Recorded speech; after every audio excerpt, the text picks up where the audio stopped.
Start करते हैं। Subject मेरा क्या रहेगा? बायोलॉजी। सो यहीं से स्टार्ट करते हैं। What is the meaning of biology? देखो, बायो में मोस्टली जो चीज़ें होती है वो उसके जो हेडिंग होता है उसी में समझ में आ जाती है। ठीक है, बायोलॉजी मतलब क्या, एकदम ही बेसिक से ले रहे हैं। मैं ऐसे इमेजिन करो तुमने कभी कुछ पढ़ा ही नहीं है ज़िंदगी में, सीधा उठ के मतलब मेरे पास आए हो तुम लोग बायो के लिए। सो मैं वहाँ से शुरुआत करेंगे। बोलो, बायोलॉजी मतलब क्या? स्टडी ऑफ, करेक्ट है, इसमें कौन सा रॉकेट साइंस है। ठीक है, देखो मैं जो कह रहा था, देखो अभी तुमको बहुत सारे सफिक्सेस और प्रीफिक्सेस याद रखने पड़ेंगे। ठीक है, जैसे टाइम आगे आते जाएगा, लेकिन मैं लिखवा कर दूंगा अभी। ठीक है, देखो यहाँ पर है बायो। बायो मतलब बायो के लिए होता है लिविंग, और लॉजी यानी स्टडी। ठीक है, सो बायोलॉजी क्या हो जाएगा? Study of living organism. ठीक है, व्हाट इज बायोलॉजी?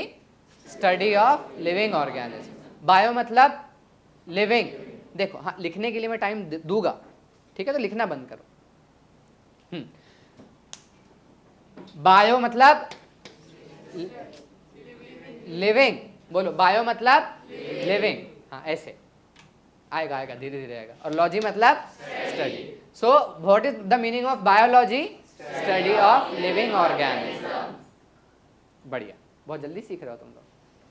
ठीक है, सो अभी देखो हम बायो में जो पढ़ेंगे, दो बायो को हमने दो पार्ट में डिवाइड किया है। एक होता है बॉटनी और दूसरा होता है जूलॉजी। बॉटनी में हम क्या पढ़ते हैं? स्टडी ऑफ प्लांट्स रहेगा,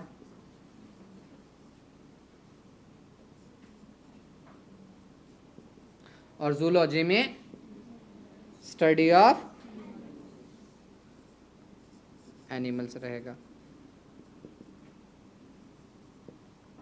समझ में आया? देखो इधर, अब स्टडी ऑफ प्लांट मतलब क्या क्या स्टडी ऑफ प्लांट में क्या क्या स्टडी करेंगे? तो देखो बेसिकली हम दो प्लांट का एनाटॉमी, ठीक है, प्लांट का मॉर्फोलॉजी और प्लांट का फिजियोलॉजी। देखो इधर, अब इससे क्या मतलब? देखो जो बॉटनी में हम क्या चीजें पढ़ेंगे? प्लांट का एनाटॉमी, प्लांट का फिजियोलॉजी और प्लांट की मॉर्फोलॉजी। अब एनाटॉमी मतलब क्या? स्ट्रक्चर। सो इंटरनल स्ट्रक्चर का स्टडी करना। अब इंटरनल स्ट्रक्चर, लीव्स कैसे होते हैं, लीव्स में जो एपिडर्मिस होता है वो एडेक्सियल, एबेक्सियल, मोनोकोटिलेडोनस लीव, डायकोटिलेडोनस लीव में क्या होता है, ठीक है, उसमें सेल्स कौन से अरेंजमेंट होते हैं, जाइलम और फ्लोएम कैसे होते हैं, ठीक है, टिश्यूज कैसे होते हैं, पैरेन्काइमा, कोलेनकाइमा, स्क्लेरेन्काइमा, ये सारी चीज़ें कैसी होती है। तो ये किस में आएंगे? Plant anatomy. प्लांट मॉर्फोलॉजी में बाहर के स्ट्रक्चर, मॉर्फोलॉजी में बाहर के स्ट्रक्चर पढ़ेंगे। लीव्स का अरेंजमेंट कैसे होता है, उसको फाइलोटेक्सी बोलते हैं। ठीक है, लीव्स के टाइप कौन से होते हैं, सिंपल लीफ क्या होता है, कंपाउंड लीफ क्या होता है, पिन्नेटली कंपाउंड लीफ क्या होता है, वेनेशन क्या होता है, रेटिकुलेट वेनेशन क्या होता है, पैरेलल वेनेशन क्या होता है, ये सारी चीज़ें बाहर के स्ट्रक्चर। फ्लावर्स कैसे होता है, कैलिक्स क्या होता है, करोला क्या होता है, एंड्रोशियम क्या होता है, गैनोशियम क्या होता है, पेरियांथ क्या होता है, ये सारी चीज़ें। ये सब सुनने के बाद कंफ्यूज नहीं होना, ये सब तुम पढ़ोगे। ठीक है, फिर प्लांट फिजियोलॉजी में फोटोसिंथेसिस, देखो प्लांट के फंक्शंस, वो क्या क्या काम करते हैं, तो फोटोसिंथेसिस कैसे होता है, रेस्पिरेशन कैसे होता है, उसका ग्रोथ कैसे होता है, उसमें हार्मोन्स कौन कौन से लगते हैं, ठीक है, इसमें जो फिक्सेशन होता है, नाइट्रोजन फिक्सेशन कैसे होता है, भी फिजियोलॉजी का पार्ट हो जाएगा। ठीक है, तो ये सारे हो जाएंगे किसमें? हम बॉटनी में पढ़ेंगे। ठीक है, और जूलॉजी में हम पढ़ेंगे यही सब, एनाटॉमी ऑफ एनिमल्स,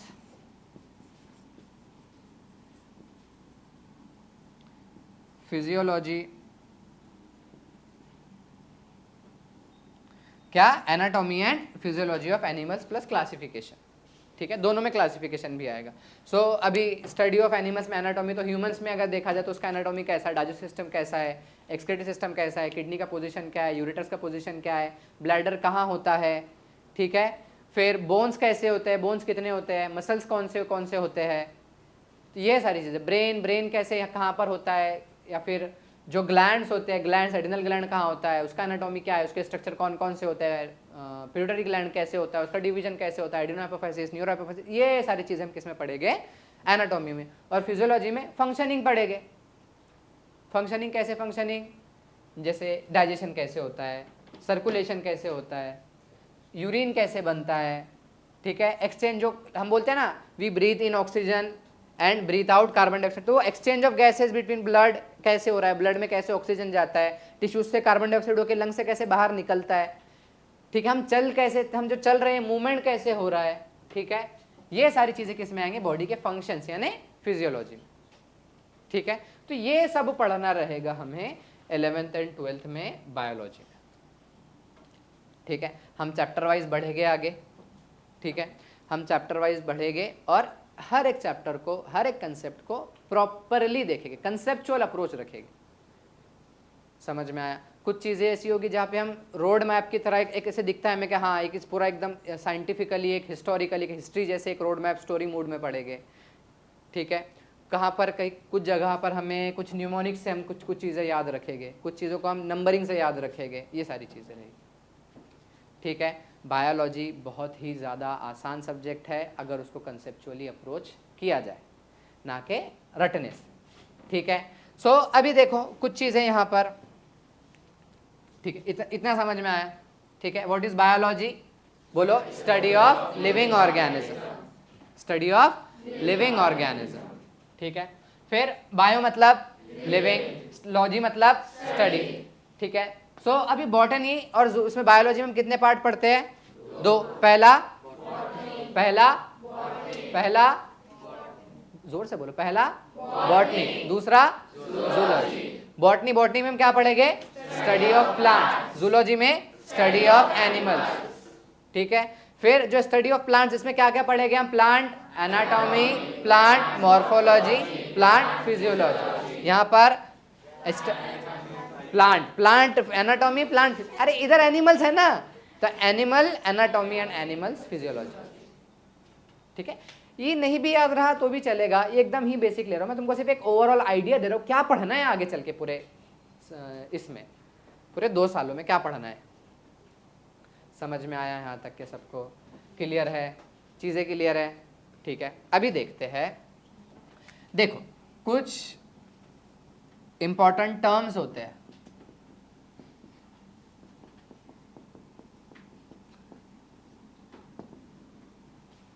देखो इंपॉर्टेंट टर्म्स होते हैं कुछ सफिक्सेस और प्रीफिक्सेस। सफिक्स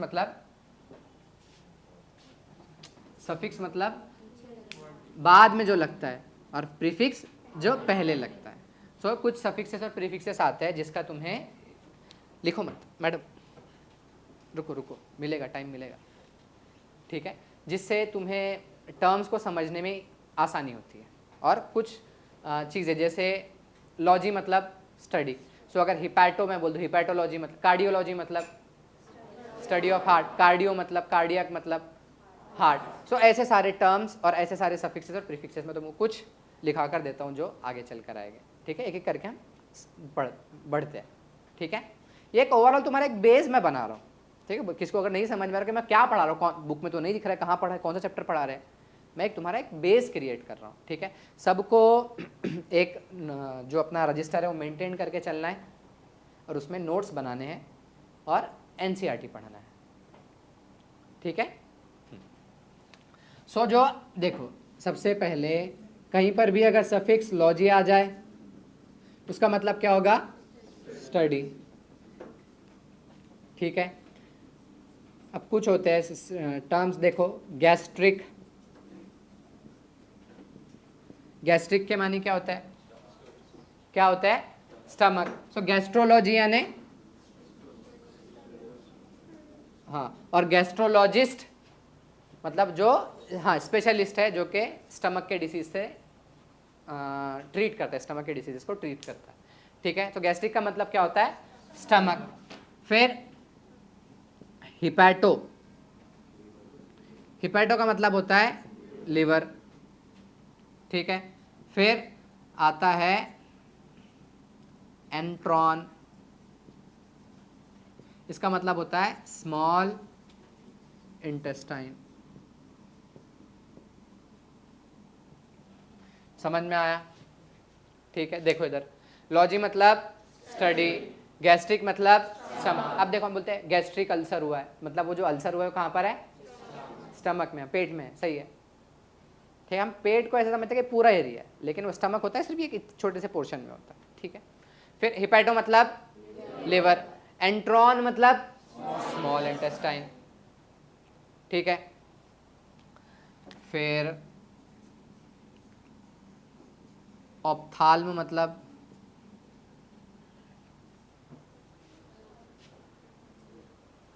आइस, ऑप्थाल्म मतलब आइस, ठीक है। ऑप्थाल्म तुमको नहीं आएगा, हाँ ये आ सकता है।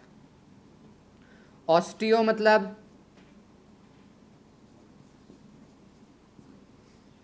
ऑस्टियो मतलब सुना होगा, ऑस्टियोपोरोसिस, सुना है, नाम सुना है। ऑस्टियो नहीं पता है।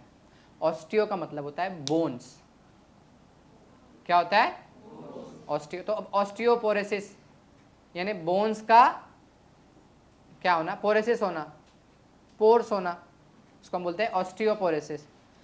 Osteology, study of bones, osteologist, हाँ जो स्पेशलिस्ट रहेगा, जो कि एक्सीडेंटल्स, ये सारी चीज़ ऑर्थोपेडिक में आते हैं ये सारी चीज़ें, ठीक है। सो ऑस्टियो के मतलब क्या होता है, बोन्स,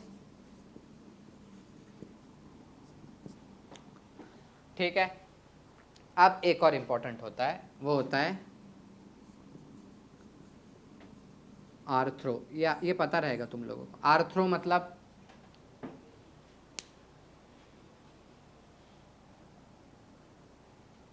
देखो एक फाइलम पढ़ा है, फाइलम्स पढ़े, किंगडम एनिमलिया, पोरिफेरा, नाइडेरिया, आगे टीनोफोरा, प्लेटिहेल्मिन्थस, एस्केल्मिन्थस, एनेलिडा एंड आर्थ्रोपोडा। बताओ आर्थ्रो के मानी क्या हो सकते हैं। आर्थ्रोपोडा को ब्रेक करने की कोशिश करो,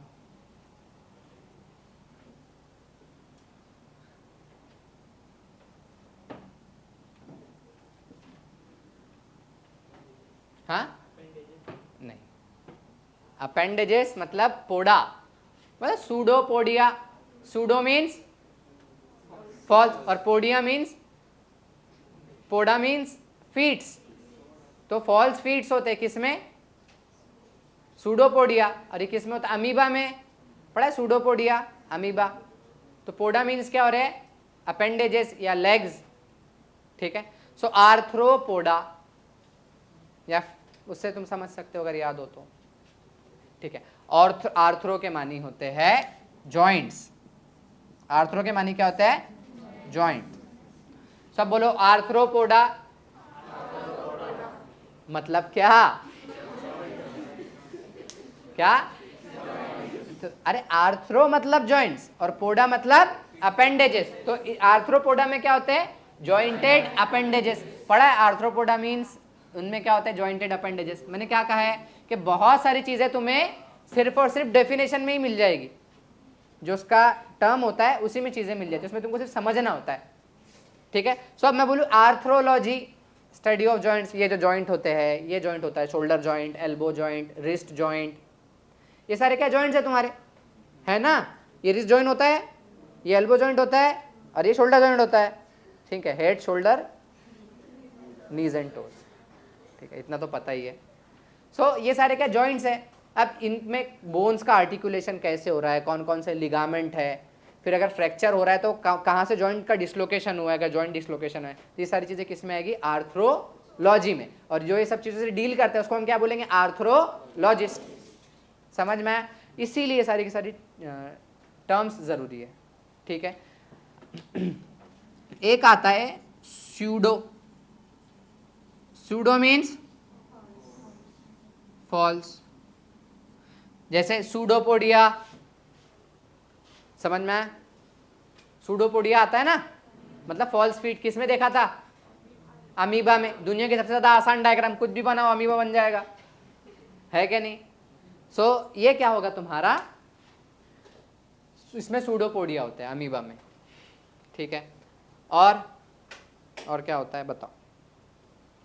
एक जहां पर भी ये देखो, ऐसे अगर लिख रहा हूं तो ये सफिक्स होगा ना, हाँ, जहां पर भी आइटिस आए, क्या है? आइटिस। तो इसका मतलब होता है इन्फ्लामेशन।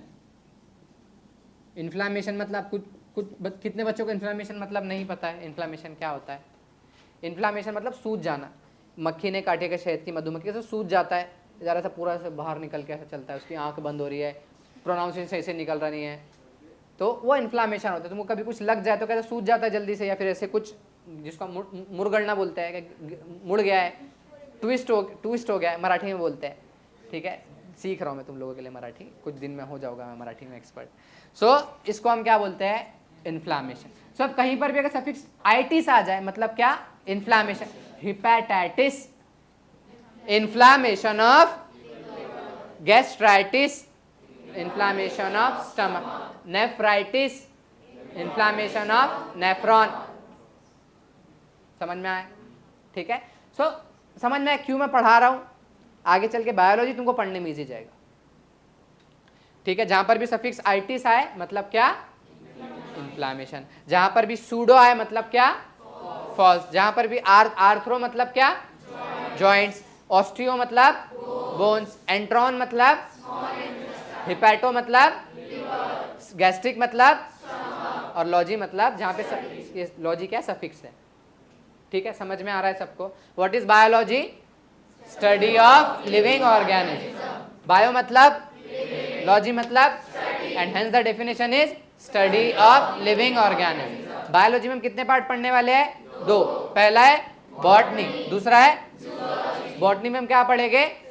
Study of plants. और जूलॉजी में हम क्या पढ़ेंगे? Study of animal. समझ में आया? ठीक है। लॉजी मतलब स्टडी, गैस्ट्रिक मतलब स्टमक, हिपैटो मतलब एंट्रॉन मतलब ऑस्टियो मतलब आर्थ्रो मतलब, ठीक है, सूडो मतलब, और जहां पर भी सफिक्स आइटिस आए इन्फ्लामेशन, ठीक है। अब किसी को कोई और चीजें याद आ रही है? बताओ।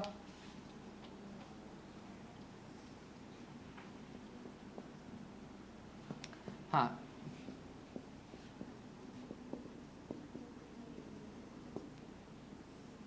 हेलमिंदस के मीन्स, हेलमिंदस मतलब वर्म्स। किसके लिए आता है ये? वर्म्स के लिए आता है। क्या? हेलमिंदस। हेलमिंदस मतलब वर्म्स, ठीक है। अभी और बताओ, और क्या आता है?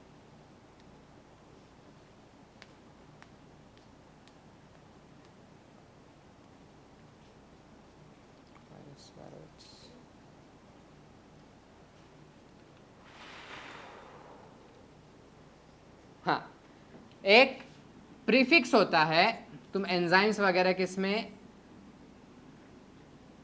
नहीं, रहने दो, ये जैसे जैसे आएगा वैसे मैं बताते जाऊंगा। हाँ, सफिक्स जेन अगर लग रहा है, ये भी रहने दो, ये भी आ जाएगा, ठीक है। वो जब हम पढ़ेंगे तब तुमको समझ में आ जाएगा, वरना उसके लिए सब चीज़ें बतानी पड़ेगी डबल से। यहाँ तक सबको समझ में आ रहा है?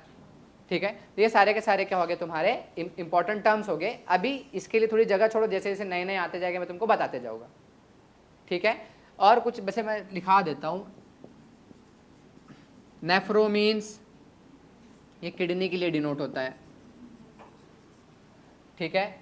नहीं, नेफ्रो हम मोस्टली नेफ्रॉन के लिए यूज करते हैं, और रेनल करते हैं हम किडनी के लिए, ठीक है। न्यूरो मतलब, न्यूरो मतलब ब्रेन रिलेटेड चीज़ों को डिनोट करने के लिए हम न्यूरो का यूज़ करते हैं। एनजीओ मतलब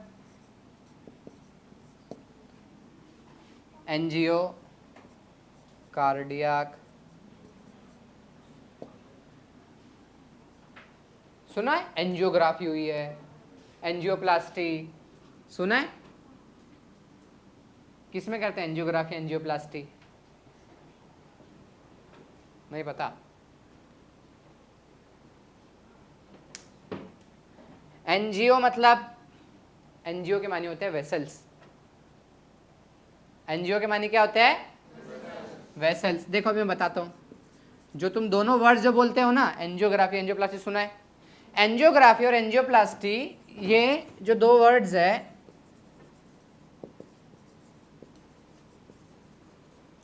और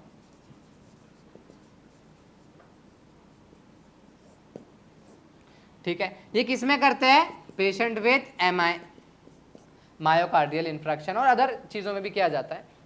ठीक है, सो मोस्टली कार्डियक केसेस में करते हैं, हेमरेजिक केसेस में भी किया जाता है। ठीक है, लेकिन वो अलग होता है। या फिर इस किडनी, इस केस में भी किया जाता है, उसको रेनल एंजियोग्राफी कहा जाता है। ठीक है, वो अभी हमारा नहीं, सिर्फ तुमको मतलब बताना है दोनों चीज़ों का, कैसे तुम जो टर्म्स का अगर तुम्हें नॉलेज हो प्रॉपर, सो तुम चीज़ों को डिकोड कर सकते हो। देखो ये हार्ट होता है, हार्ट में जो हार्ट के जो वॉल्स को ब्लड सप्लाई करता है, ऑक्सीजनेटेड ब्लड। देखो हार्ट भी एक एक्चुअल में ऑर्गन ही है ना, उसको भी खुद को ऑक्सीजन सप्लाई लगेगा, और ऑक्सीजन सप्लाई किससे मिलता है? ब्लड सप्लाई से, ऑक्सीजन एंड न्यूट्रिएंट्स जो भी लगेंगे।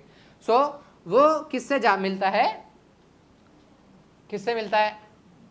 हार्ट को एक वैसे ब्लड से मिलता है। तो हार्ट का जो ब्लड सप्लाई होता है, इसको हम बोलते हैं कोरोनरी आर्टरीज। नहीं भी नाम याद रखा तो भी चलेगा, आगे चल के हो जाएगा। ठीक है, अगर ये कोरोनरी आर्टरीज में कहीं ब्लॉक हो जाए, किसमें? कोरोनरी आर्टरीज में अगर कहीं ब्लॉक हो जाए, सो आगे वॉल्स को ब्लड सप्लाई होता है क्या? नहीं। और इसी कंडीशन से हम जो डेवलप होते हैं, इसको हम क्या बोलते हैं? Heart attack. के हार्ट के वेसल्स को ऑक्सीजनेटेड ब्लड सप्लाई डिक्रीज हो गया है। समझ में आया? देखो यहाँ तक जाएगा, आगे के वेसल्स में जाएगा क्या? नहीं। अल्टीमेटली हार्ट के वॉल्स को ब्लड सप्लाई होगा क्या? नहीं। हार्ट को खुद को ब्लड सप्लाई होगा क्या? नहीं। और इस कंडीशन को हम बोलते हैं मायोकार्डियल। मायो यानी मसल, देखो एक और नाम आ गया, मायो यानी मसल। बताता हूं, मायो यानी मसल होता है, कार्डियल यानी किसके मसल? हार्ट के मसल, और उसमें इंफ्रैक्शन हो, उसमें कुछ ना कुछ क्लॉट बना है। ठीक है, सो इसको एमआई बोलते हैं या हार्ट अटैक बोलते हैं। सो अब ब्लड वेसल्स का ग्राफ निकालना, मतलब इसमें हम क्या करेंगे, जो कोरोनरी आर्टरीज है इसका ग्राफ निकालते हैं। ठीक है, देखते हैं कि इसमें एंजियोग्राफी में पता चलता है कि क्लॉट कहां पर है।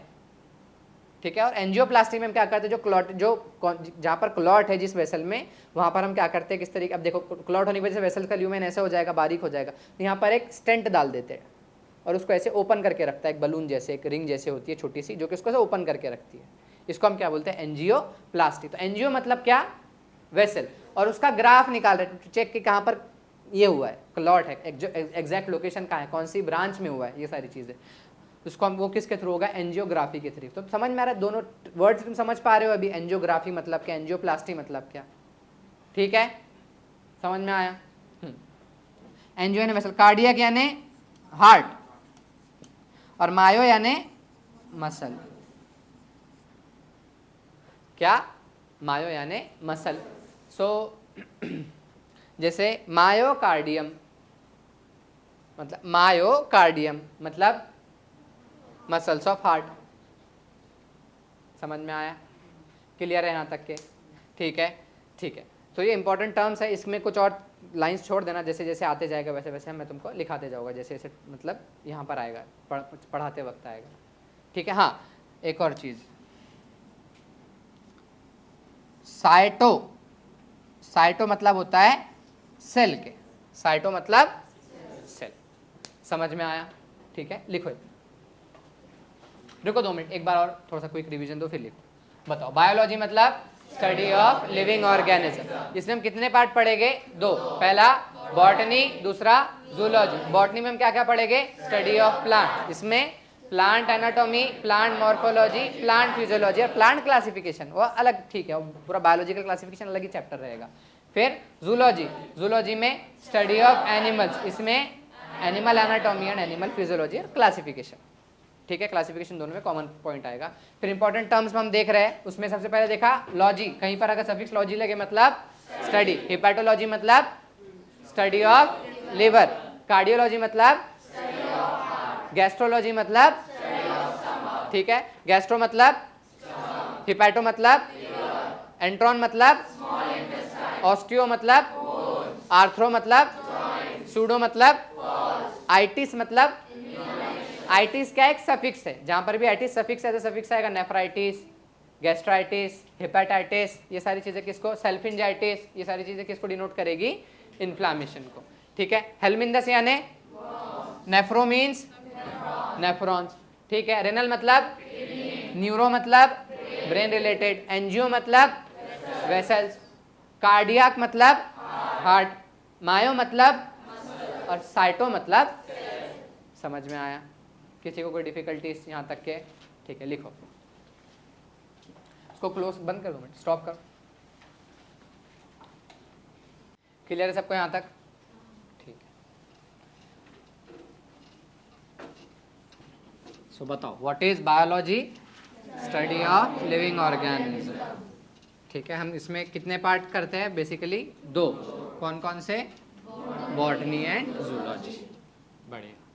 कुछ इंपॉर्टेंट टर्म्स देखे हैं, बताओ, लॉजी मतलब स्टडी, गैस्ट्रिक मतलब, हिपैटो मतलब, ठीक है, ऑस्टियो मतलब, आर्थ्रो मतलब, आइटिस जहाँ पर सफिक्स है वहाँ पर, हेलमिंदस, कार्डियाक, नेफ्रो, मायो, साइटो,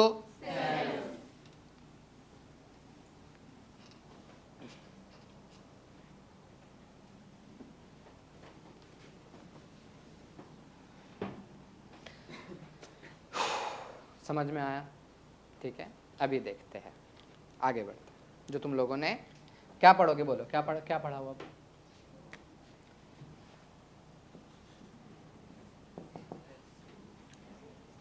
सेल, ठीक है। What is cell, structural and functional unit of life. So अगर किसी चीज को मैं लिविंग कहना है या किसी चीज को मतलब डिफरेंशिएट करना है, वेदर इट इज लिविंग और नॉन लिविंग, सो वहां पर एक कंप्लीट, छोड़ दो उसको, रहने दो, एक कंप्लीट सेलुलर स्ट्रक्चर रहना जरूरी है, ठीक है। और वो सेलुलर स्ट्रक्चर कैसे रहना चाहिए, फंक्शनल, समझ में आया। सो किसी के पास में अगर सेलुलर स्ट्रक्चर है और वो सेलुलर स्ट्रक्चर फंक्शनल है, तब हम जाके क्या कहते हैं कि वो सेल क्या है, लिविंग है, समझ में आया, ठीक है। So cell is the structural and functional unit of life.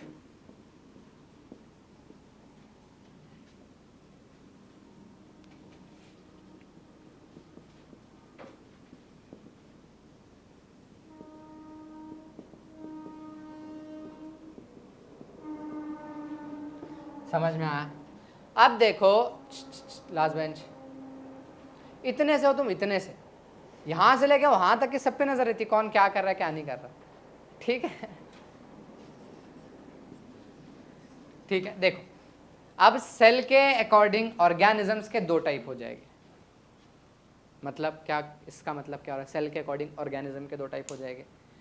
कुछ ऐसे ऑर्गेनिज्म होंगे जो सिंगल सेल पर रहेंगे, उनका पूरा जो लाइफ रहेगा वो सिंगल सेल से इतना ही रहेगा, वो सिंगल सेल ही सारे फंक्शंस करेगा, सारे लिविंग फंक्शंस करेगा, उसको हम क्या बोलेंगे, यूनी यानी सिंगल, यूनी सेलुलर ऑर्गेनिज्म, क्या बोलेंगे, यूनी सेलुलर ऑर्गेनिज्म। और दूसरे क्या हो जाएंगे, मल्टी सेलुलर ऑर्गेनिज्म, एकदम ही बेसिक से, ठीक है। सो ऑर्गेनिज्म कितने टाइप हो सकते हैं, they can be either unicellular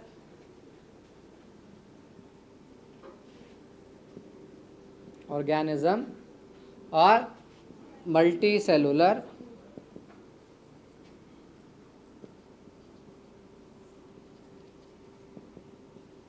organism, ठीक है। यूनिसेलुलर ऑर्गेनिज्म होते कितने सेल से बने हुए होते हैं, सिंगल सेल,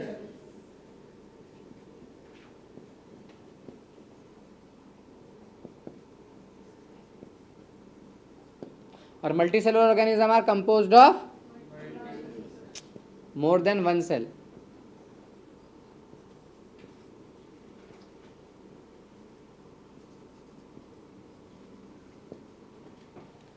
ठीक है, समझ में आया, ठीक है। और तुम लोगों ने 9th में पढ़ा होगा, सेल वॉज डिस्कवर्ड बाय,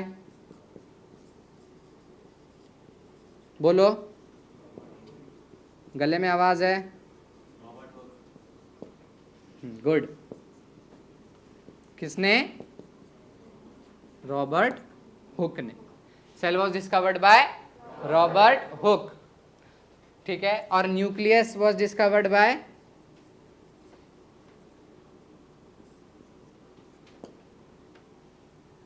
इसी का भाई था और इंडियन था, मतलब इंडियन जैसे दिखता था। रॉबर्ट इसी का भाई था, इसलिए रॉबर्ट, और इंडियन जैसे दिखता था ना, ब्राउन, ठीक है। सो सेल के अंदर न्यूक्लियस होता है, ठीक है। सो इधर देखो, nucleus was discovered by Robert Brown, ठीक है। देखो ब्राउन पेन से लिख, रेड है, अब ब्राउन बन जाएगा क्या, नहीं हो रहा है, इमेजिन कर लो ब्राउन है, समझ में आया। So cell is the structural and functional unit. अब रटना नहीं है, समझ में आया। किसी चीज को लिविंग कहने के लिए उसके पास सेलुलर स्ट्रक्चर होना चाहिए। लाइफ का फंक्शनल यूनिट है ना, मतलब यूनिट है, एकदम बेसिक यूनिट है, ठीक है। So there should be a cell, cellular structure होना चाहिए, और सेलुलर स्ट्रक्चर कैसा होना चाहिए, फंक्शनल होना चाहिए, ठीक है। फिर तो बैक्टीरिया इस हिसाब से क्या रहेंगे, लिविंग रहेंगे, नॉन लिविंग रहेंगे, लिविंग। बैक्टीरिया के पास भी एक सेलुलर स्ट्रक्चर होता है। फंगस लिविंग, तुम रख दो यहाँ पे कुछ ब्रेड ब्रेड यहाँ पर लाकर रख दो, कैसे फंगस ग्रो होता है, ग्रो हो रहा है, वो भी एक फंक्शनल है, ग्रो होना फंक्शनल ऑफ लाइफ है ना, ठीक है। तुम ऐसे ही थे क्या बचपन से, और ऐसे ही रहोगे क्या आगे चल के, समझ में आया। So functional unit of life क्या है, सेल, और स्ट्रक्चरल यूनिट ऑफ लाइफ क्या है, सेल ही है, ठीक है।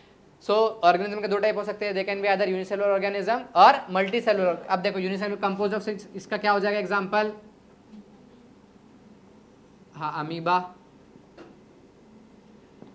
बैक्टीरिया एटसेट्रा, समझ में आया, ठीक है। अब multicellular organism composed of more than one cell, इसमें कुछ भी लिख सकते हो तुम, क्या लिखोगे, फंगस, प्लांट्स, एनिमल्स, फंगस में एक्सेप्ट ईस्ट। देखो सारे के सारे फंगस जो होता है, पढ़ेंगे हम किंगडम प्लांटी में, जो फंगस होते हैं सारे के सारे कैसे होते हैं, मल्टी सेलुलर होते हैं, लेकिन उसमें जो एक्सेप्शन है एक ईस्ट का, ईस्ट पता है, जो ब्रेड में, ब्रेड के बनने के प्रोसेस में डो में डाला जाता है ताकि फर्मेंटेशन हो, ईस्ट सैकेरोमाइसेट्स सर्विएसी फंगस, उसका एस्कोमैसेटिस क्लास में आता है, फाइकोमैसेटिस, एस्कोमैसेटिस, बेसिडोमैसेटिस एंड ड्यूटेरोमैसेटिस। पढ़ोगे तुम ये सब, टेंशन मत लो, ऐसे देखा मत करो मेरी तरफ, ठीक है। Cell was discovered by Robert Hooke, और उसी के भाई ने क्या डिस्कवर किया था, न्यूक्लियस। उसका नाम क्या था, Robert brown, he discovered the nucleus. समझ में आया, ठीक है, क्लियर है यहाँ तक। देखो अब एक स्टोरी है 1838 की और 1839 की। कब की स्टोरीज है दो, 1838 एंड 1839। सो 1838 में एक जर्मन का साइंटिस्ट था, जर्मन बोटानिस्ट, क्या था, जर्मन मतलब बोटानिस्ट मतलब प्लांट्स पे स्टडी करने वाला था, और उसका नाम क्या था, मैथियास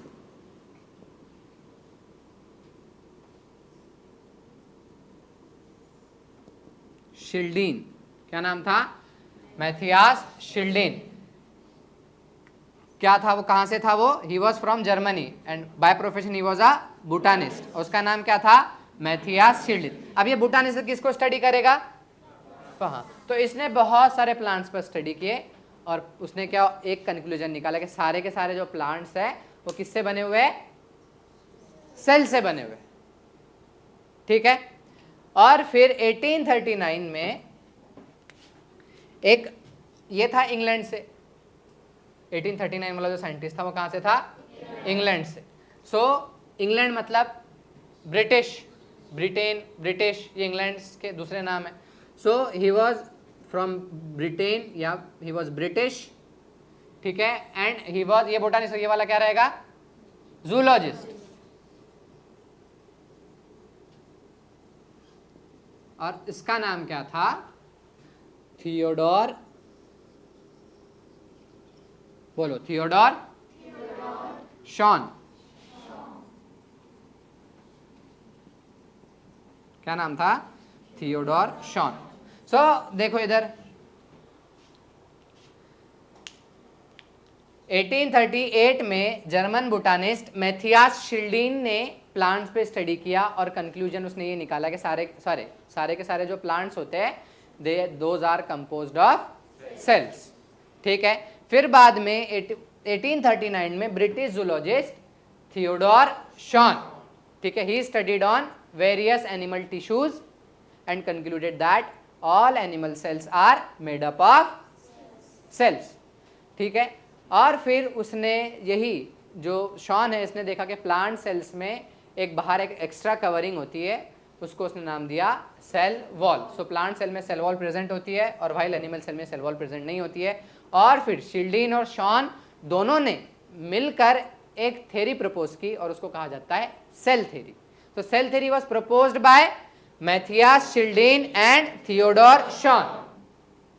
ठीक है, इस सेल थ्योरी में इन्होंने कहा कि all living cells are composed of cells and cellular particles. समझ में आया? अच्छा, कितना वो कंफ्यूजन हो रहा है? ठीक है, और लास्ट बेंच, ठीक, चले देखो अब हमने जो पहले पढ़ा है, देखो इधर ध्यान दो। Cell is the structure and functional unit of life. कि सेल क्या है, किसी चीज को अगर लिविंग और नॉन लिविंग में डिफरेंशिएट करने का एक बीच का रास्ता है। अगर किसी ऑर्गेनिज्म में सेल्स है और वो सेल्स फंक्शनल है तो हम उस सेल को या उस पर्सन को या उस पर्टिकुलर सब्जेक्ट को हम क्या कहेंगे कि वो लिविंग है। ठीक है, ये इतना पता है आप लोगों को। फिर क्या हुआ कि अब cell was discovered by Robert Hooke, और न्यूक्लियस, सेल के अंदर न्यूक्लियस होता है, पता है। So it was discovered by Robert Brown. ठीक है, अब 1838 में एक जर्मन बोटानिस्ट आया। अब बोटेनिस्ट मतलब बोटानिस्ट मतलब प्लांट्स की स्टडी करेगा या फिर इसकी स्टडी करेगा, एनिमल्स की, सो प्लांट्स की। सो ही जो जर्मन बोटानिस्ट है उसका नाम क्या था, मैथियास शिल्डीन। अब इसने स्टडी किया बहुत सारे प्लांट्स पर। ठीक है, अब उसने जब सारे के सारे बहुत सारे प्लांट्स पर स्टडी कर उसने देखा कि सारे जो प्लांट्स थे अल्टीमेटली उनमें सेलुलर स्ट्रक्चर है। ठीक है, सो उसने कहा कि plants are made up of cells, all plants are made up of cells. फिर 1839 में ब्रिटिश जूलॉजिस्ट जिसका नाम क्या था, थियोडोर शॉन। क्या नाम था, Theodor Schwann. He was a British zoologist. In 1839 he studied on various animal tissues. बहुत सारे एनिमल्स के उसने टिश्यूज लिए और उसको माइक्रोस्कोप में स्टडी किया।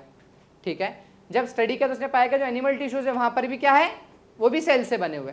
सब दोनों बात क्या कह रहे हैं कि प्लांट, ये कह रहे हैं प्लांट सेल से बने हैं, ये कह रहा है एनिमल सेल से बने। तो दोनों ने मिलकर एक सेल थ्योरी प्रपोज की कि जितने भी लिविंग ऑर्गेनिज्म है वो सेल से बने। अब लिविंग ऑर्गेनिज्म कितने हैं, दो ही है, दे आर प्लांट्स और दे आर एनिमल्स। उस टाइम की बात कर रहा हूँ, उस टाइम पे उनको सिर्फ इतना ही पता था। समझ में आ रहा ना? वो टाइम पे थोड़ी ना अभी कुछ मतलब अलग अलग प्रोटिस्टा, मोनोरन्स एंड यूकैरियोट, प्रोकैरियोट, ये सारी चीजें मतलब पता था, लेकिन इतना डिटेल नॉलेज नहीं पता था। ठीक है, तो सेल थ्योरी प्रपोज की किसने, बोलो किसने, Theodor Schwann and Matthias Schleiden. इसको हम बोलते हैं शॉर्ट में Schleiden and Schwann propose the cell theory. और सेल थ्योरी में उन्होंने क्या कहा कि हाँ, all living organisms are made up of cells and cellular particles. समझ में आया? अभी समझ में आया? ठीक है, और किसी को कोई डिफिकल्टी नहीं? ठीक है। सो देखो जर्मन बोटानिस्ट था, सो किस पर स्टडी किया होगा इसने? Studied on plants and observed. अब क्या ऑब्जर्व किया? That all plants are made up of cell. ठीक है। और शॉन ने किस पे स्टडी किया था? स्टडीड एनिमल टिश्यूज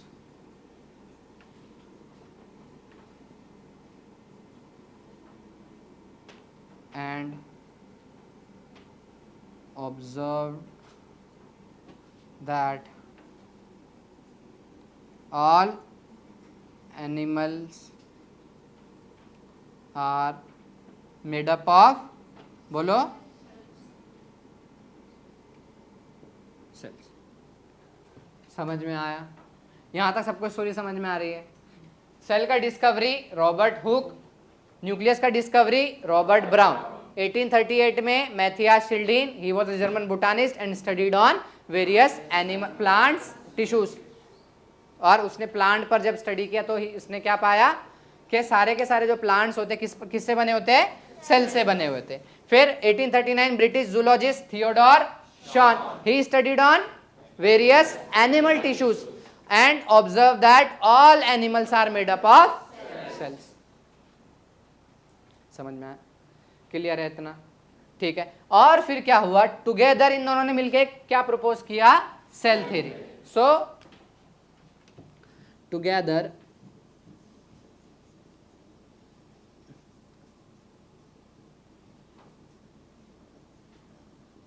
शिल्डीन एंड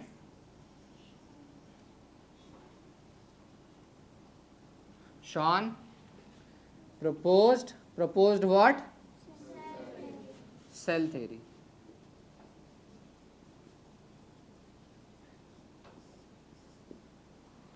यहां तक सबको समझ में आया? ठीक है। सो मैं कहूं cell theory was proposed bye,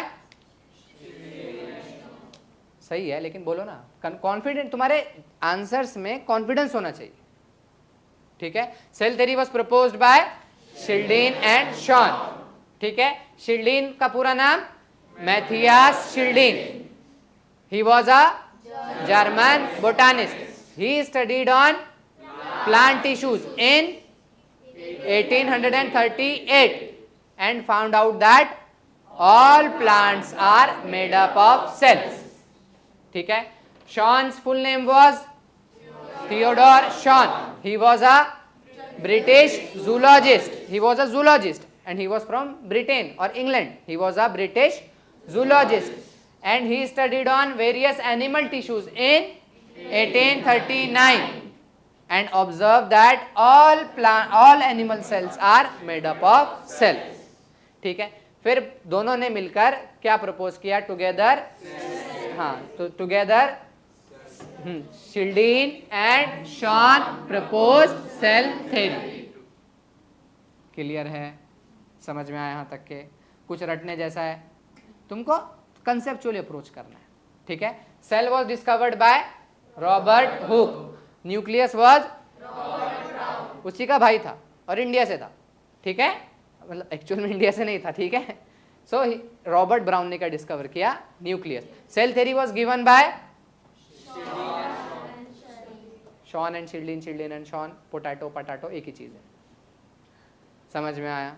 ठीक है। अभी देखो यहां पर एक पॉइंट है। देखो ब्रिटिश जूलॉजिस्ट थियोडोर शॉन इस जब एनिमल टिश्यूज पर उसने स्टडी किया तो पाया कि सारे के सारे सेल से बने हैं। ठीक है। और इसी ने एक और चीज की डिस्कवरी, एक और चीज का स्टेटमेंट दिया शिल्डीन एंड शॉन ने, या एक और चीज को ऑब्जर्व किया। जब इस शॉन ने, किसने? शॉन ने, ही वॉज अ जूलॉजिस्ट, बट उसने जब प्लांट सेल्स को भी ऑब्जर्व किया तो उसने पाया कि प्लांट सेल पे एक बाहर की एक एक्स्ट्रा लेयर होती है जो एनिमल सेल्स में प्रेजेंट नहीं होती है, और कहा कि उस जो एक्स्ट्रा लेयर थी उसको नाम दिया गया सेल वॉल। तो सेल वॉल का ऑब्जर्वेशन फर्स्ट टाइम किसने किया था? Theodor Schwann. मतलब देखो बच्चे कैसे क्या, हाँ मतलब Matthias Schleiden he was a botanist, तो उसका मेंशन तो इसने किया होगा, मतलब शिल्डिन ने किया होगा, लेकिन ऐसे नहीं था। ठीक है, तो सेल वॉल का मेंशन फर्स्ट टाइम किसने किया? Theodor Schwann. समझ में आया? तो थियोडोर शॉन ने जब when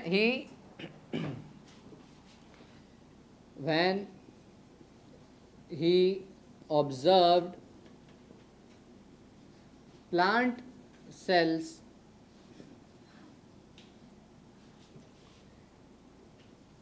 he found out that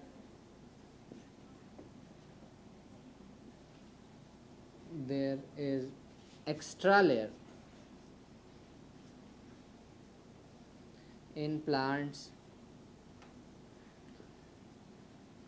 which was not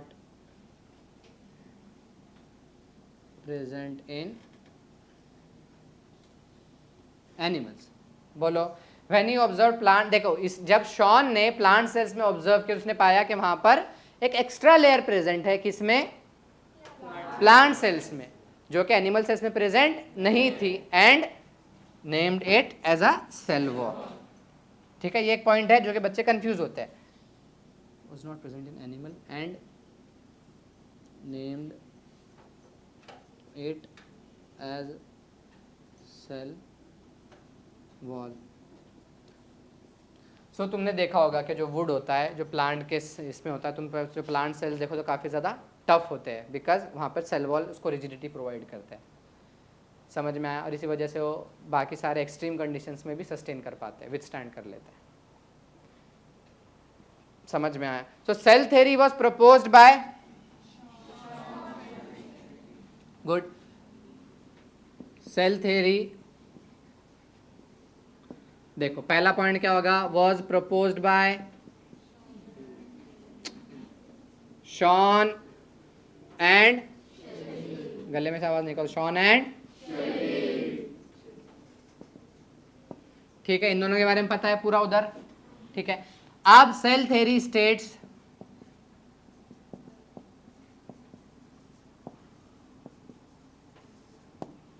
it states that all living organism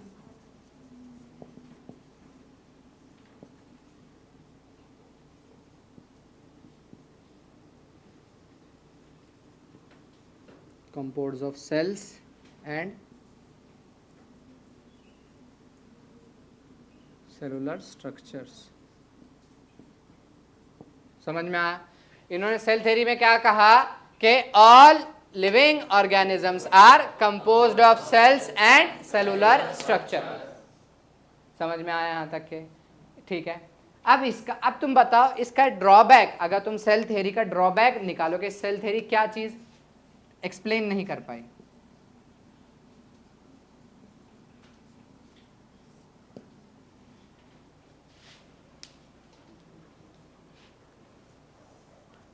बताओ, सोचो थोड़ा।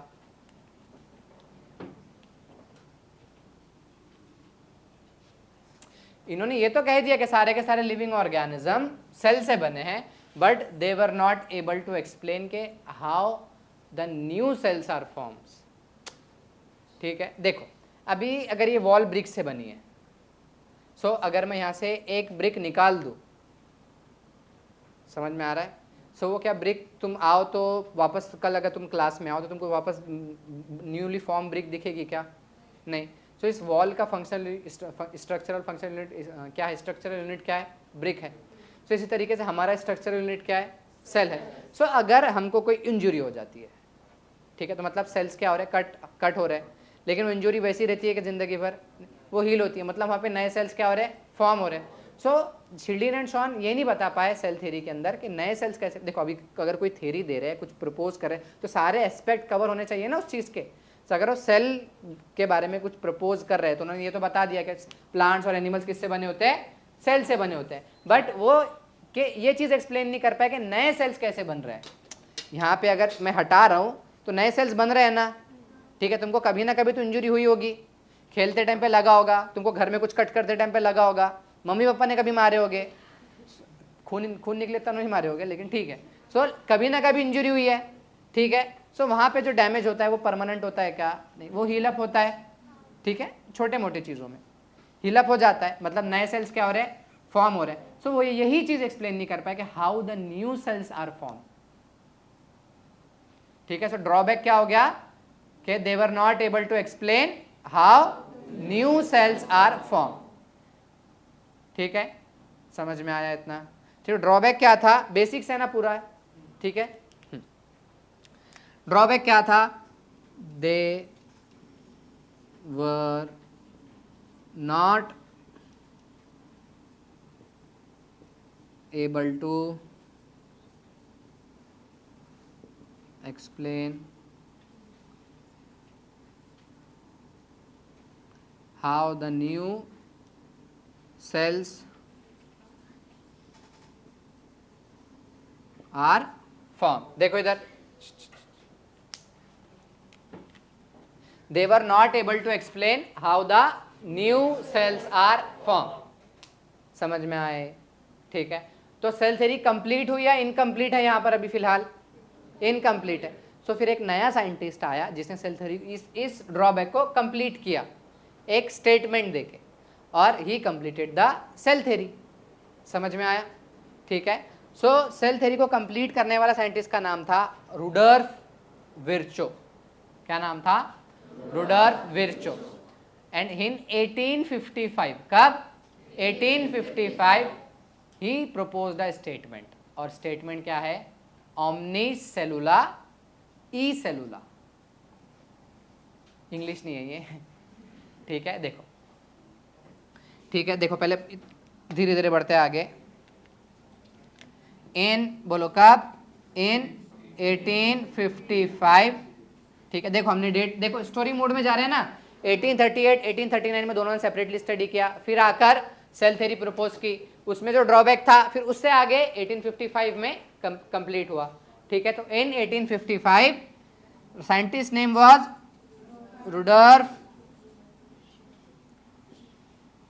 विर्चो। क्या? Rudolf Virchow in 1855 stated. अब उसने क्या कहा? कहा ओमनी सेल्यूला, यानी एवरी सेल, ओमनी सेलुला ई सेलुला। इसका मतलब क्या है कि every cell arises from its pre existing cell. मतलब कि सेल, देखो ये एक सेल है, तो इससे दो सेल बने, फिर इनसे समझ लो दो सेल बने, फिर इनसे ऐसे दो। तो ये वाला जो सेल है किससे अराइज हुआ है? इससे। फिर ये वाला इसके, इससे, ये वाला इससे। तो उससे जो पहले जो एग्जिस्ट सेल करता था उससे नए सेल बनते आए। समझ? माइटोसिस तुमने पढ़ा ही है ना। माइटोसिस जो डिवीजन होता है बेसिकली वही एक्सप्लेन कर रहा है कि every cell arises from its pre existing cell, omnis सेलुला E cellula. समझ में आया? क्या? Omnis सेलुला E cellula, every cell arises from its pre existing cells. Clear है इतना? ठीक है। देखो इधर, सो ये क्या कहा? देखो ओमनी सेलुला ई सेलुला, मतलब इसका मतलब क्या है? Every cell arises from its pre-existing cells। Nice. Shanti बहुत पसंद है मेरे को, मतलब साइलेंट, ठीक है। तुम लोगों का भरोसा है। समझ में आया? ठीक है। सो देखो सेल थ्योरी का स्टेटमेंट क्या था कि all living organisms are composed of cells and cellular structures, ठीक है। इसका ड्रॉबैक क्या था? इन्होंने बता तो दिया कि सेल क्या है, सेल के बारे में जब थ्योरी दी सब तो बता दिया कि सेल्स सारे के सारे जो ऑर्गेनिजम्स होते हैं वो सेल से बने होते हैं, लेकिन ये वो चीज़ एक्सप्लेन नहीं कर पाए कि जब नए सेल्स बन रहे हैं वो कैसे बन रहे हैं। तो ये ड्रॉबैक था, ठीक है। अब इसी चीज़ को कंप्लीट किया किसने? रुडोल्फ विर्चो ने। कब? 1855। ठीक है, और उसने क्या स्टेटमेंट दिया? ओमनी सेलुला, बोलो कौन क्या स्टेटमेंट था? Omnis सेलुला E cellula. It was proposed by Rudolf Virchow in 1855। ठीक है, और इस तरीके से क्या हुआ? Completed the cell theory, omnis सेलुला ई सेलुला।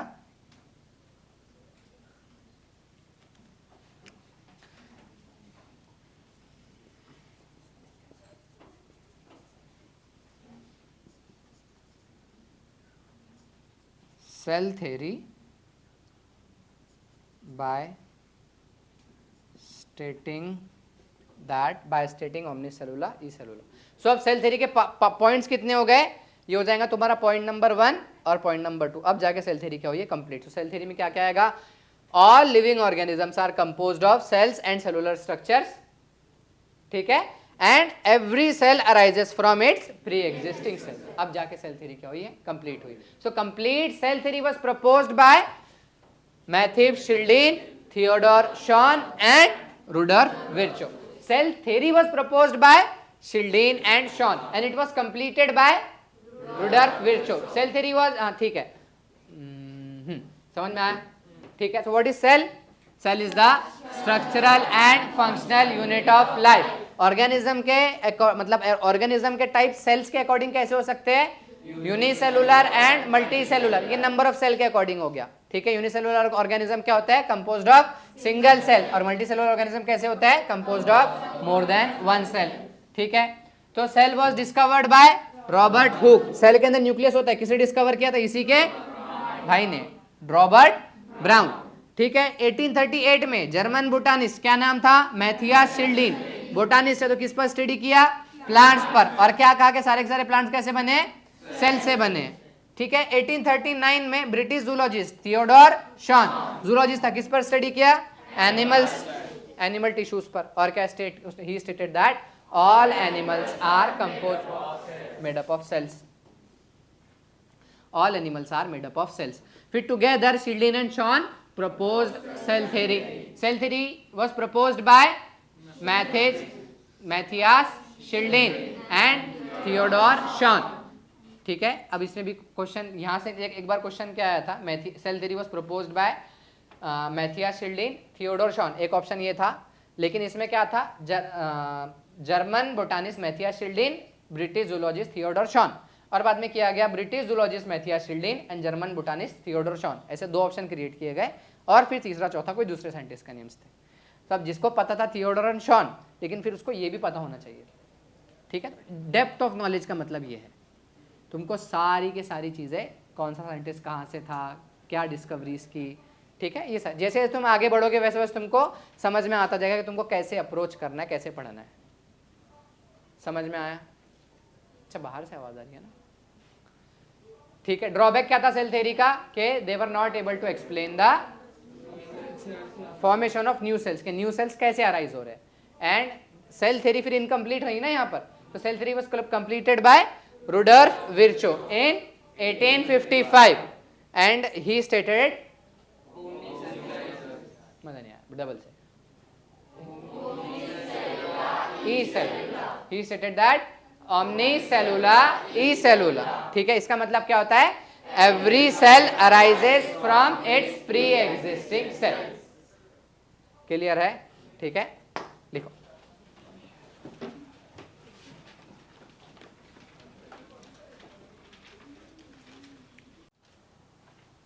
देखो इधर, यहां तक के सबको सारी चीजें समझ में आ गई? लिख लिया है सबने? कि कितने बच्चे लिख रहे हैं अभी भी लिख रहे हो? ठीक, हाँ चलेगा। अब कपड़ा किसने चुराया? कपड़ा गंदा है वो।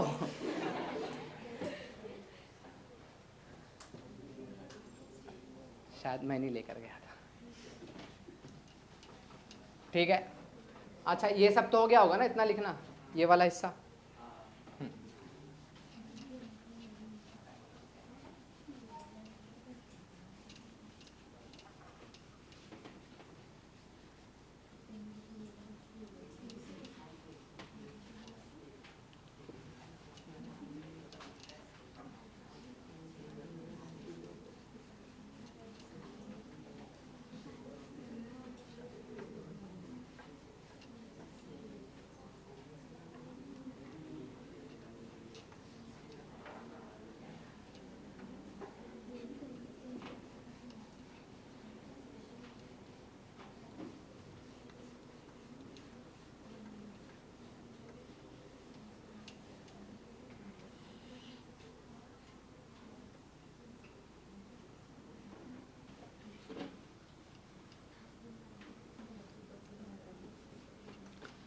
हो गया ये, चल छोड़ो उनको लिखने तो, अपन इधर ध्यान दें। ठीक है, यहाँ तक है सबको सारी चीज़ें समझ में आ गई? ज़्यादा स्पीड में हो रहा है नहीं ना, सबको समझ में आ रहा है? ठीक है, सो थोड़ा एक और क्विक रिकैप लेते हैं कि सेल क्या है? Structural and functional unit of life. ठीक है, सेल क्या है? Structural and functional unit of life. Cell के नंबर के हिसाब से ऑर्गेनिज्म कितने टाइप होते हैं? दो। They can be either unicellular, they can be either multi cellular. ठीक है, cell was discovered by Robert Hooke and cell nucleus was discovered by Robert Brown. ठीक है, एक साइंटिस्ट था 1838 में, साइंटिस्ट कहां से था? जर्मनी से। उसका नाम क्या था? Matthias Schleiden. He was a botanist. So in 1838 a German botanist named as Matthias Schildin studied on plant cell and observed that all the plant cells are made up of cells. ठीक है, and in 1839 a scientist named Theodore Schwann, he was a British zoologist. He studied on the animal tissues and observed that all the animals are composed of cells. Together Schildin and Schwann proposed cell theory. So cell theory was proposed by Schildin and Schwann. ठीक है, so statement क्या था Schildin and Schwann का in cell theory? That all the living organisms are made up of cells and cellular structure. यहाँ पर cell theory complete थी क्या? यहाँ पर एक drawback था। ठीक है, वो drawback क्या था? That they were not able to explain how the new cells कैसे फॉर्म होते हैं। सो सेल थ्योरी को कंप्लीट करने के लिए कौन आया सामने? Rudolf Virchow. कब आया? 1855। उसने क्या स्टेटमेंट दिया? ओमनी सेलुला ई सेलुला। इसका मतलब क्या है? That all cell, every cell arises from pre existing cell, its pre existing cell. अब यहाँ पर फिर सेल थ्योरी कंप्लीट हुई और सेल थ्योरी के कंप्लीट होने पर कितने पॉइंट्स बनते हैं? दो। पहला पॉइंट क्या है? All living organisms are made up of cells and cellular structure. ठीक है, समझ में आया? और दूसरा पॉइंट क्या है? All the every cell arises from its pre existing cells. समझ में आया यहाँ तक के? ठीक है, अच्छा एकदम ही ज़्यादा फास्ट हो रहा है, एकदम स्लो हो रहा है? ठीक है, समझ में आ रहा है सबको? ठीक है, अब तुमको क्या लगता है कि सेल्स तुम, अच्छा एक बात बताओ, तुम सेल को अपनी नेकेड आई से देख सकते हो क्या? नहीं देख सकते। ठीक है, अच्छा कोई ऐसा सेल है जिसको तुम अपनी नेकेड आई से देख सकते हो?